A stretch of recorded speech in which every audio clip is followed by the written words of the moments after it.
Hey, what's up, everybody? I hope you're doing awesome today, and welcome back to another episode of Dad's Budget Bites, that kitchen where budget meets flavor. Today, I got something really good lined up for you. We're going to take everything you love about chili, everything you love about mac and cheese, roll it into one delicious skillet. So with that being said, let's get into it and get it done. For this one-pan meal, we got a decent amount of ingredients to cover, but I promise you it's going to be worth it. First up, I have just over a pound of ground beef and 1.5 cups of macaroni. Next up, we have 1 cup of water and 1 cup of milk.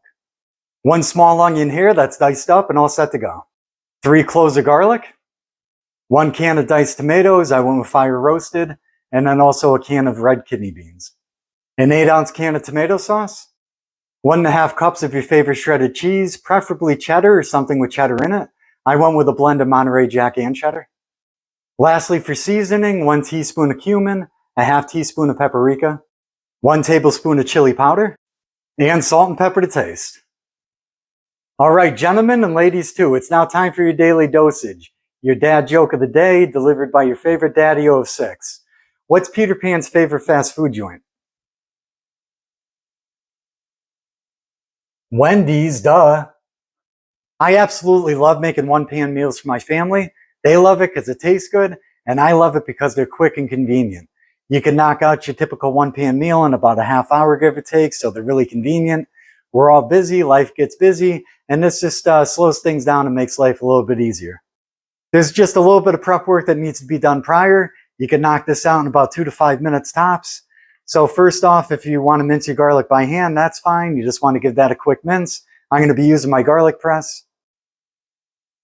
Then you want to dice up your onion. And then drain most of the water out with the kidney beans and the diced tomatoes. And that's literally it, guys. Easy peasy. Now that we got that little bit of prep work out of the way, the next thing you want to do is grab your favorite large frying pan. I'm going with a 12-inch nonstick. And you want one preferably with a matching lid. If you don't have a lid for it, you could always put foil on top because we do need to cover this. So get this preheating on a medium heat, 3 to 5 minutes. Give it a few minutes to warm up. And now that this is nice and hot, we can add a little bit of oil. You don't need a lot because the ground beef is going to give off some fat also. I'm going with 85/15, by the way. That's always my go-to for ground beef for price and quality. So we got the little bit of oil in there. Now we can put those diced onions in. In go the diced onions.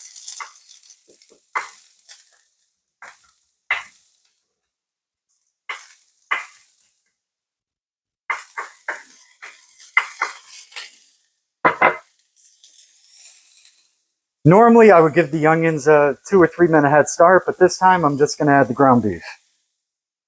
So we can add the ground beef.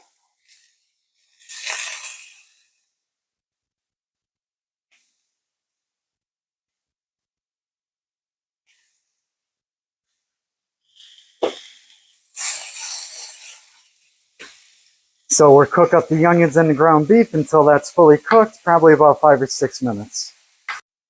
This has been cooking now for about 6 minutes, and I could honestly just eat it like this. Throw some salt and pepper on there. But for you, we're going to go the full distance, start to end.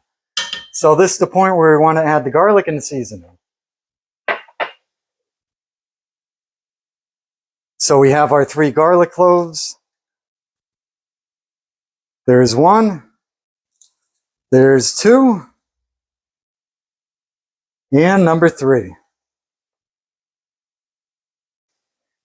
Now we got our paprika. Put that in there. Chili powder. And the ground cumin. Spices always want to stick to these things. Now we just want to stir this together, let it cook for a minute or so, and then we can move on to the next step. This has been cooking up for a minute, looking amazing. And now what we could do is add our water. So 1 cup of water here. In that goes 1 cup of 2% milk. This is going to make it nice and creamy and more mac and cheese like. So in that goes our fire roasted diced tomatoes.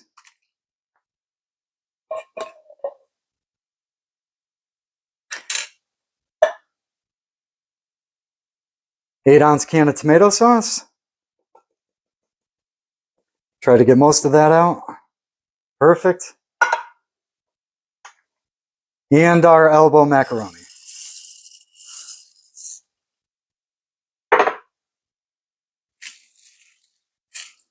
Give this a good stir, combine it. Now that this is coming up to a semi-moderate boil, heat down. I'm going to turn it down to a 2.5, make any adjustments from there.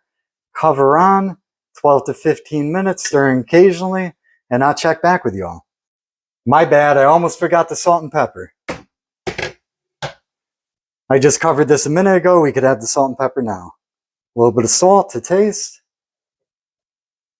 and a little bit of pepper to taste.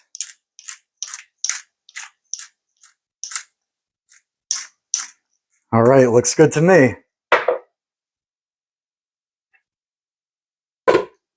Cover back on, see you in a few. Our 1-pan chili mac and cheese been cooking now with the lid on for about 14 minutes. I stirred it every 4 minutes or so, popped the lid back on. I checked it a few seconds ago and it's looking incredible. Now we're gonna make it look spectacular.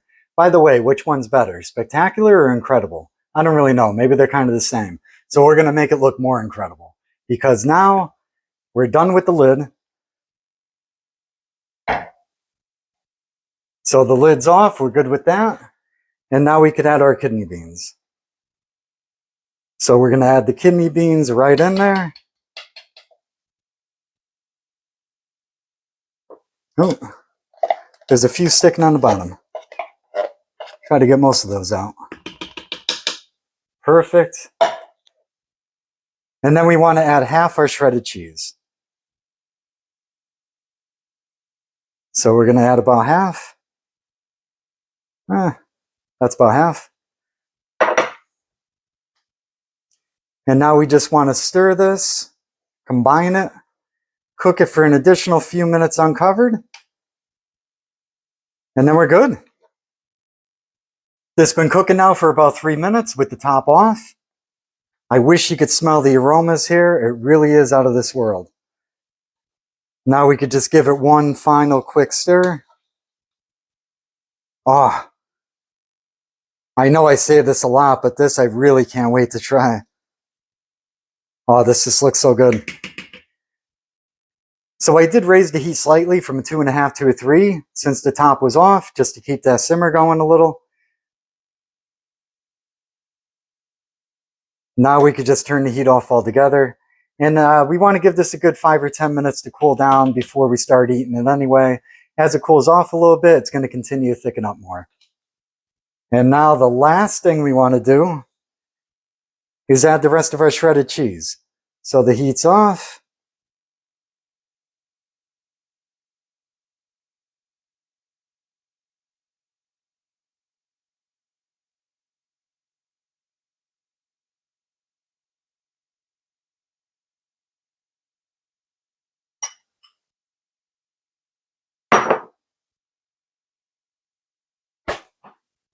Boom, that's it, we're done. Take that off the heat, give it maybe 10, maybe 8 minutes to cool, and then we could try it and see how we did. All right, ladies and gentlemen, we're now at my absolute favorite part because we get to taste what we made and see how we did. I have a sneaky feeling that we hit this one out of the park. If you love mac and cheese, if you love chili, you combine them both together, how could you go wrong? At this point, the pan cooled off for probably about 12 minutes, but it is still on the hot side. So I'll just grab it by the handle, give you all a quick close-up of that. Hopefully nothing falls out. That little bit of liquid that was there after we removed the top is all gone now. It's all soaked into the macaroni, and it's looking amazing.